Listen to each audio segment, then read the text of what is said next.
Hello, everyone, and welcome back to another episode of Math and Silly Hats, where we're continuing our series on the exponent laws. Today, we'll be dealing with the quotient or division property of exponents. Let's get into it.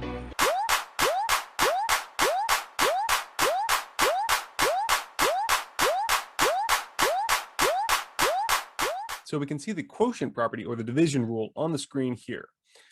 Now, this often will be set up in ALEKS and other worksheets, and the state tests you'll see as a fraction.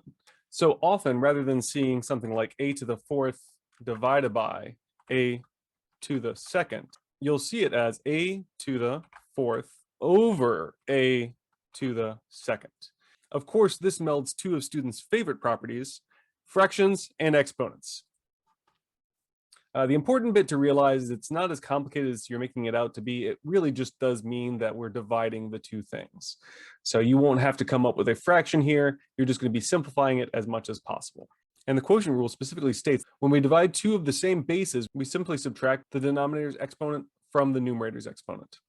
So this becomes same base to the 4 minus 2. So that's the quick and easy way of doing it. If you want to see why that is, what I'm going to do is I'm going to write this out in expanded form. So a to the fourth over a squared is just a to the fourth is a times a times a times a, 4 times. A squared is a times a. And of course, whenever you have something in the numerator and in the denominator, you can cancel one instance in the numerator and the denominator, one instance in the numerator and denominator, and we're left with a times a, or simply a squared, which is what we get with either the product rule or by writing this in expanded form. You can't always rely on expanded form on the state test if you forget the exponent rules, but this will be a lot faster since a lot of times we'll be dealing with more complex questions involving product, exponent, power of a power, all of these different rules at once, and it's going to be a pain in the butt to write out, say, x to the 14th and take that to the third power. That's going to be writing a lot of x's. So I would recommend you kind of become familiar with the exponent laws. Now, a good way to think of the product and quotient properties are products generally multiplying two things that are non-fractional together makes them bigger, just like adding their exponents in this case makes them bigger.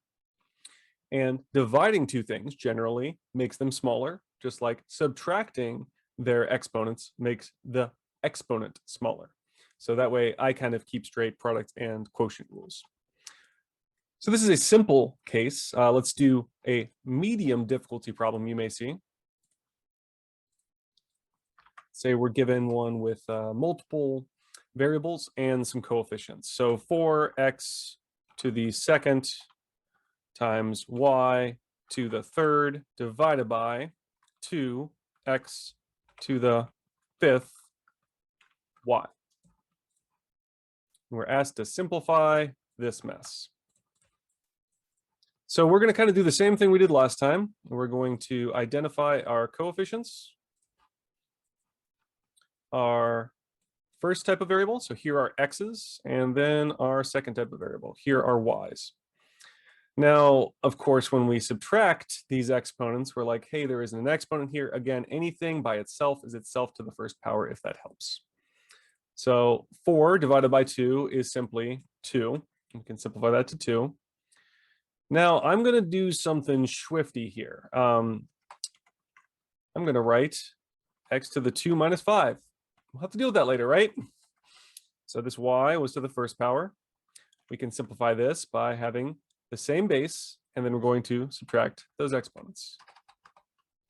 So hey, now we don't have a fraction, which is great, except for we have what will be negative exponents, which is maybe not so great. It depends what our question is asking us to give an answer in the form of.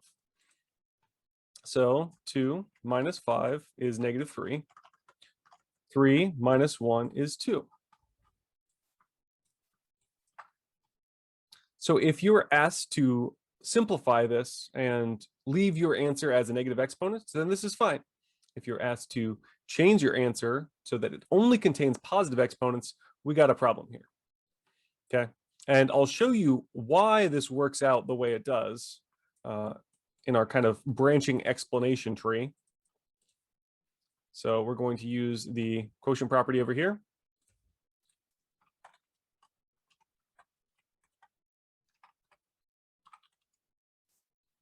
and we're going to be using expanded form over here. So I want to just show you why, both practically and through the rules of exponents. Now, the negative exponent law, which we'll cover in a separate video, but for now, just suffice it to say, it says that whenever we have a negative exponent, remember, we're always allowed to divide something by 1, so we can make anything into a fraction if we want to make our lives more difficult. Whenever we have a negative exponent, how we're going to fix that? We're going to move both the base and the exponent from the numerator to denominator or denominator to numerator, so it'll go into the opposite place it was, and it'll become positive. So I'm going to just cut this and paste it in the denominator, but it becomes positive. Now that is the negative exponent law. It will make our lives easier if we can remember it, but let's handle this with expanded form if we can't. So I'm just going to rewrite everything from the start. So 4x to the 2, y to the 3, divided by 2x to the 5, y. I'm going to expand this.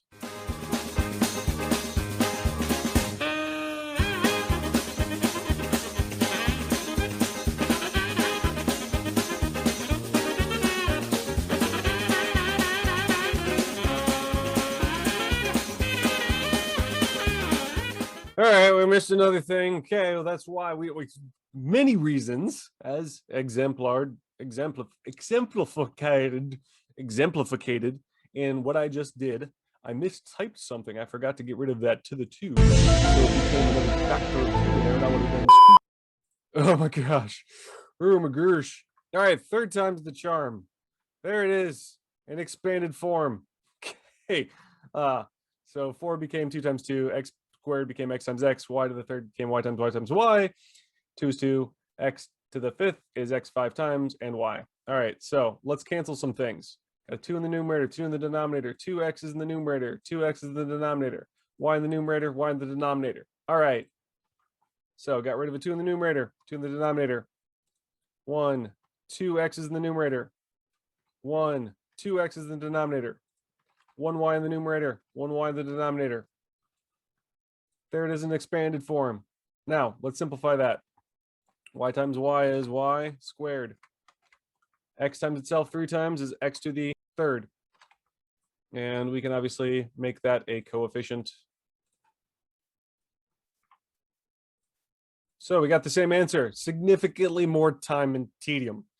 Okay, so this, obviously, if you completely blank on how these laws work, you can use expanded form to figure these out the hard way. But I highly recommend using the quotient property. Makes life much easier. And you may see more difficult problems than these. So let's just stick with the quotient property. We're not going to be mixing laws, but we'll get to that later. And let's do a hard problem. Now, I'm not going to be doing this in expanded form. Sorry, y'all. This is just doing the most. Okay, so let's say we got 2x to the 3rd times negative 2x y to the 3rd z divided by negative 8x to the 3rd z squared. That doesn't look like fun. That looks like so much fun. Yeah, I'm gonna have a good time.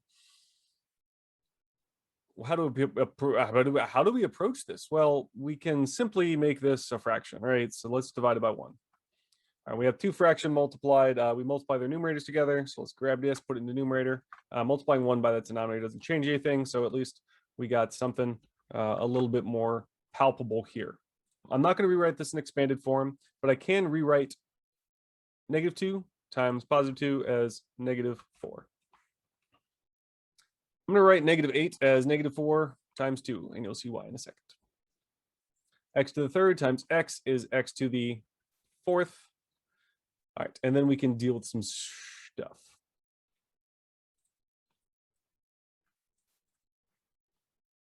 Okay, so let's simplify each of these parts. Let's simplify the coefficients. Then we'll simplify the x's. Then we'll simplify the z's. Of course, there's no exponent here. Remember, anything by itself is itself to the first power. We'll need that if we want to use the exponent law, since we can't subtract 2 from blank. All right, let's deal with it. -4 in the numerator, -4 in the denominator, they cancel. All right, so x to the 4 and x to the 3, that'll be x to the 4, same base, minus 3. We got y's up top and no y's in the bottom. We got z to the first power, and then divided by z to the 2. We take z to the 1 minus 2. Same base, numerator minus denominator. And let's simplify this now. X to the 4 minus 3 is just x to the first. Y to the third stays y to the third. Z to the 1 minus 2. Now here's where things get swifty, -1. What happens when we have an exponent to the negative power? Well, it changes place in the fraction. So it's going to go from the numerator to the denominator and become positive. We can, at that point, get rid of that 1, since anything to the first power is just itself. We finally have our solution. X to the first, y to the third, 2z. Hopefully this explanation and these examples have been helpful, and now you're capable of solving problems involving the quotient property of exponents on your own. Have a great day, everybody. Bye-bye!